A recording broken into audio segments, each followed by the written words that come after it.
요즘 한국에서 유행하는 말이 있습니다. 이번 생은 처음이다. 이번 생은 망했다. 이번 생은 너무 힘들다. 이런 말들이 유행이에요. 무슨 말입니까? 이번 생. 이번 생이 있다는 것은 다음 생이 있다라고 생각하는 것이죠.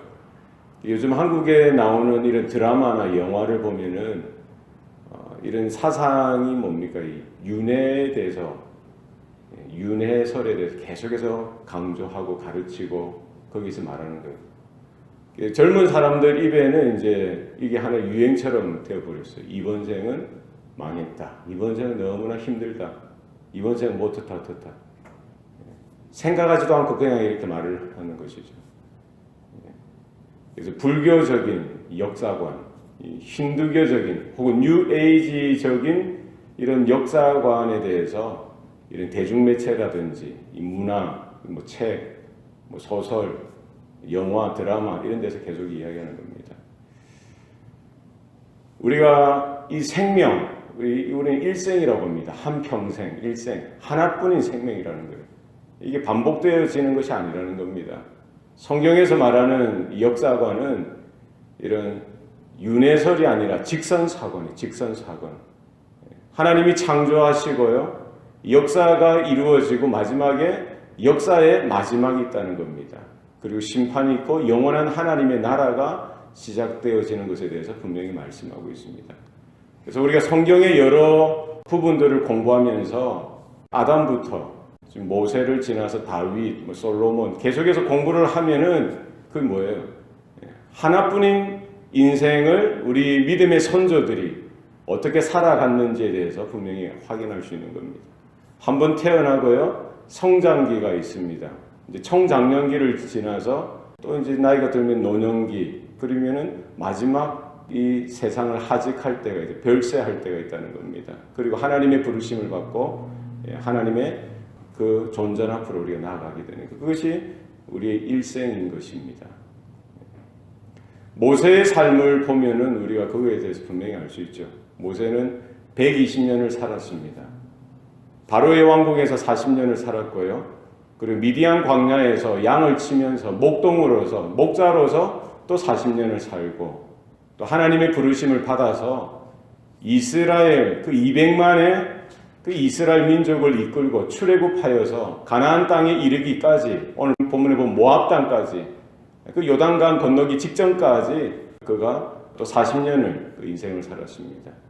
이제 그도 세상을 떠날 때가 왔다는 거예요.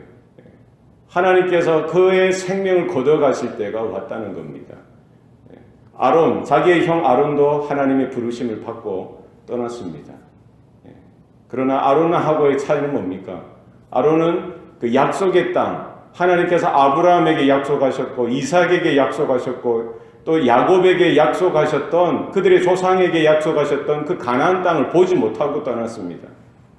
그러나 아브라함은 마지막에, 물론 그가 그 가나안 땅으로 들어가지는 못했습니다만 느보산 꼭대기에 올라가서 그 가나안 땅, 그 땅, 하나님의 약속의 땅, 단에서부터 저 해안까지, 그 여리고 골짜기까지 여러 구석구석을 그 아름다움과 풍성한 그 땅을 바라보며 마지막 하나님이 주시는 안식을 얻게 되었던 것을 우리는 본문을 통해서 볼 수가 있는 것이죠.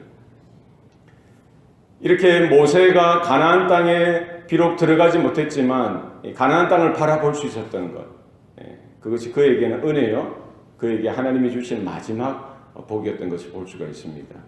이런 모세의 삶을 통해서, 마지막 그 순간을 통해서 우리는 이 모세에게 그 가나안 땅에 들어가지 못했던 것이 그에게 하나의 비극이 아니라 우리는 무엇을 보는 거예요? 사람의 한계라는 거예요. 한계.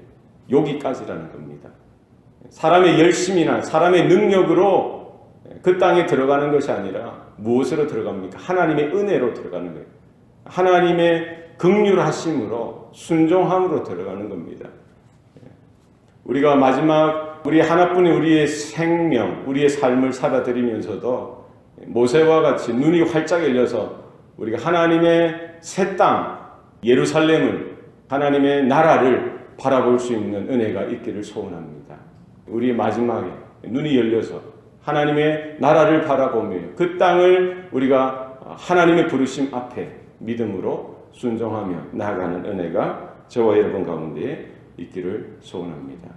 오늘 본문에 보면은 모세의 장례에 대해서 이야기합니다. 모세의 장례식.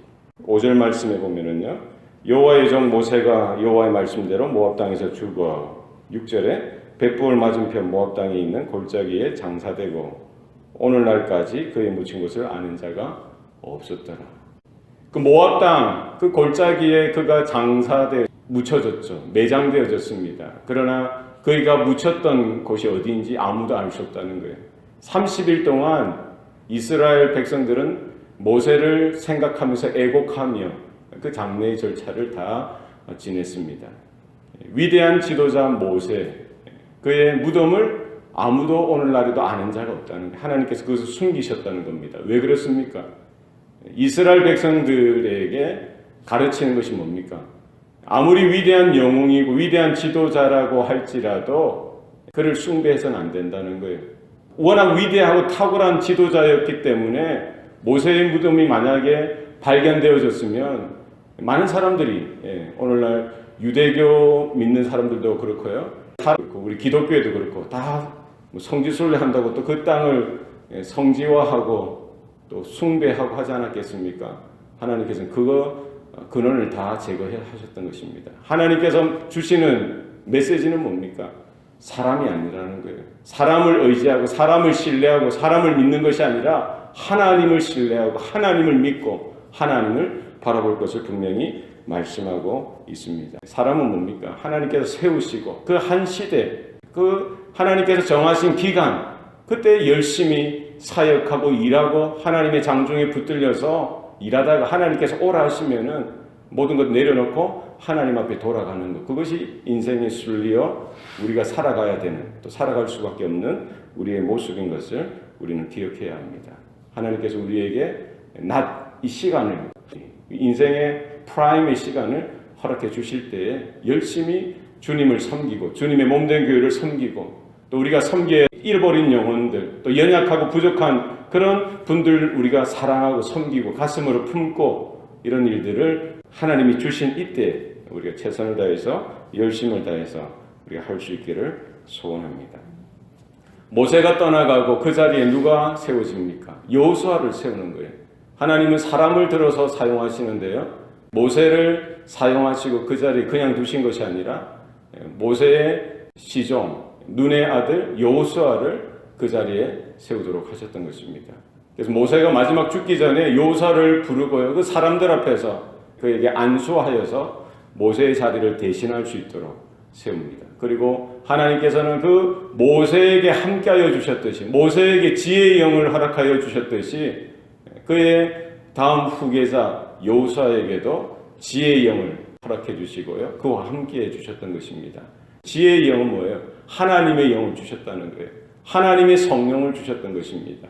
그래서 백성들은 모세에게 순종하였듯이 여호수아에게도 똑같이 순종했던 것을 볼 수가 있습니다. 하나님께서 세우신 그 지도자를 인정하고 그를 마음으로 받고 그를 통해서 주신 하나님의 말씀을 똑같이 그들은 듣고 순종했던 것을 볼 수가 있습니다. 모세에게 주셨던 하나님의 메시지나 여호수아를 통하여 주시는 하나님의 메시지나 동일한 것입니다. 베드로에게 주시는 하나님의 메시지나 바울에게 주시는 하나님의 메시지나 바나바에게 주시는 하나님의 메시지나 똑같은 겁니다. 디모데를 통해서 주셨던 그 하나님의 메시지나 이것이 똑같은 거예요. 달라질 수가 없는 것이죠. 하나님께서 교회를 통해서 주시는 하나님의 그 교훈과 가르침과 메시지를 우리가 하나님이 주시는 것으로 알고 우리 믿음으로 받고 또 순종하여 살아드리는 삶이 저와 여러분 가운데 있어야 할 줄로 믿습니다. 성경은 그 모세의 인생을 평가하면서 뭐라고 이야기합니까? 10절 말씀에 그 후에는 이스라엘에 모세와 같은 선지자가 일어나지 못하였나니 모세는 여호와께서 대면하여 아시던 자요. 모세와 같은 선지자가 이제 일어나지 못했다는 거예요. 그만큼 탁월한 인생을 모세는 하나님 앞에서 살아드렸던 것을 볼 수가 있습니다. 그는 하나님과 대면했고요. 하나님과 이렇게 대면하면서 하나님의 음성을 듣고 하나님께 말씀을 드리고 또 출애굽할 당시에 수많은 여러 가지 기적과 이사, 능력, 권세를 하나님의 장중에 붙들려서 이런 것들을 행하였던 선지자요, 지도자였던 것입니다. 모세가 얼마나 위대한 삶을 살았습니까? 그 모세를 바라보는 이스라엘 백성들의 마음이 특별했던 것을 우리는 볼 수가 있습니다. 그럼에도 불구하고 모세 그 한 사람이 아니라 그 하나님, 그를 붙드시는 하나님의 손길, 하나님의 장중을 바라볼 수 있는 우리 눈이 열려야 할 것입니다. 오실 메시아 되신 예수 그리스도, 바로 그 모세의 삶이 예표하는 오실 메시아 그리스도 예수를 바라볼 수 있는 믿음의 눈이 우리 가운데 활짝 열려질 수 있기를 소원합니다. 주님과 만나지 않습니까? 주님이 변화산상에서 엘리야도 만나시고 모세도 만나셔서 하나님의 아들 되심을 결국 확인하는 그 자리, 엘리야가 선포한 메시지, 모세의 삶이, 모세의 사역과 모세의 메시지가 이렇게 가르치고 예표하는 그 메시지가 결국 누구라는 거예요? 예수 그리스도라는 거예요. 하나님의 아들 되신 그리스도 되신 예수 그리스도를 엘리야도 나타내 보여주길 원했고 모세도 그의 평생 그의 모든 삶과 사역을 통해서 나타내 보여주기 원했던 유일한 대상 예수 그리스도, 우리는 그분을 바라볼 수 있는 믿음의 눈이 열려야 되고요. 바로 그분을 선포하시고 가르치시는 하나님의 그 음성 가운데 우리의 귀가 활짝 열려야 될 줄로 믿습니다. 모세도 평생 하나님의 손에 붙들려서 쓰임받았듯이 저와 여러분도 그와 같이 하나님의 장중에 붙들려서 한평생 아낌없이 쓰임받고 또 하나님 앞에 또 하나님께서 부르실 때 모세처럼 우리가 당당하게 믿음으로 우리가 하나님께로 돌아가고 또 우리 남겨진 자녀들에게 여호수아를 축복하였듯이 우리 자녀들을 축복하고 교회를 축복하고 하나님의 나라를 축복하고 하나님 앞으로 당당하게 나아가는 그날을 준비하는 저와 여러분의 생애가 되시기를 축원합니다. 기도하시겠습니다. 살아계신 아버지 하나님, 또 이렇게 하나님의 음성 가운데 하나님의 은혜 가운데 있게 하시니 감사합니다. 하나뿐인 인생, 또 우리가 하나님의 부르심 앞에 믿음으로 반응하며 순종하여 나아가는 우리의 복된 인생 되도록 하나님 주장하시고 역사하여 주시옵소서. 모세를 통해서 인생이 어떠해야 하는지 우리에게 말씀하여 주시니 감사합니다.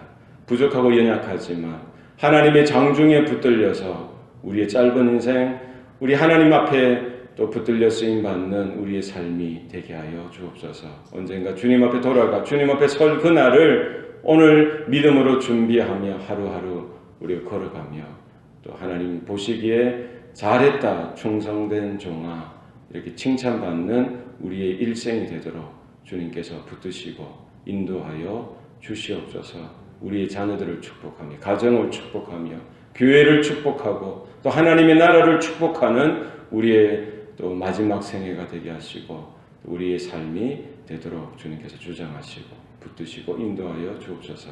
감사드리고 예수님 이름으로 기도합니다. 아멘.